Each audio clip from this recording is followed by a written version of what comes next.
Next 9 news में आपका बहुत बहुत स्वागत है। मैं हूं आपके साथ अबरारुल हक रहमान। क्या महाराष्ट्र की राजनीति में अब शरद पवार उद्धव ठाकरे के खिलाफ जा सकते हैं? चूँकि इस तरीके की चर्चा सियासी गलियारों से आ रही है और ये कहा जा रहा है कि अब खुद शरद पवार अपनी पार्टी के उस जो है डूबते हुए नाव को बचाने का प्रयास कर रहे हैं, तो ऐसे में उद्धव ठाकरे का वो साथ कैसे देंगे? और क्या उद्धव ठाकरे के साथ जाने से उन्हें सियासी तौर पर भारी नुकसान भी हो सकता है? इस मुद्दे को समझते हैं। आकाश है, क्या महाराष्ट्र में अब उद्धव ठाकरे और शरद पवार की जोड़ी टूटने वाली?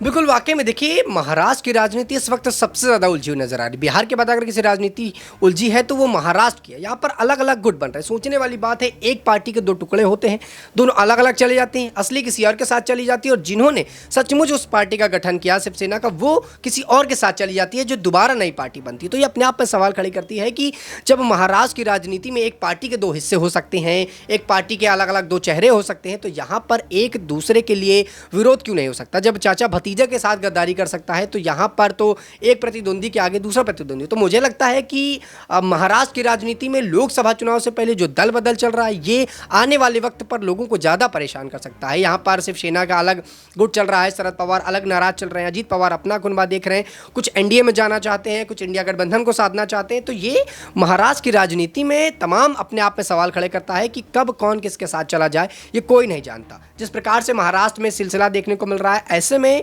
एनडीए के साथ जो नेता जाना चाहते हैं वो इंडिया गठबंधन की बुराइयां कर रहे हैं, जो इंडिया गठबंधन में जाना चाहते हैं वो एनडीए की बुराई कर रहे हैं। लेकिन यहाँ पर अपने तौर पर, अकेले तौर पर देखा जाए तो मुझे नहीं लगता कि कोई भी नेता यहाँ पर अपना नुकसान देखेगा। सभी नेता अपना फायदा देखेंगे और एक दूसरे से अगर विरोध भी करना पड़े चुनाव के लिए तो मुझे लगता है आसानी से वो कर लेंगे।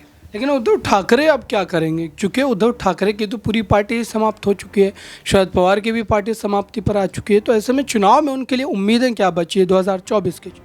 अब मुझे लगता है कि 24 के चुनाव में यही होगा कि वो बीजेपी से दामन थाम ले, बीजेपी के साथ चले जाएं या किसी अन्य पार्टी के साथ चले जाएं। देखिए, उनकी खुद की पार्टी ना के बराबर रह रही है, लगभग उनकी पार्टी समाप्ति की ओर है।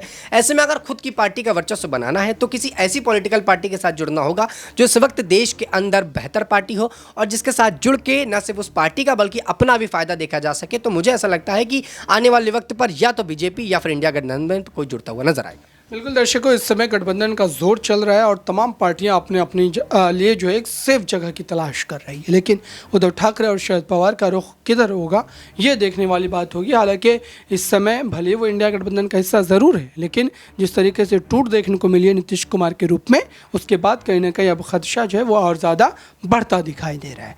इस खास रिपोर्ट में बस इतना ही। जुड़े रहें बड़ी खबरों के लिए नेक्स्ट 9 न्यूज़ के साथ।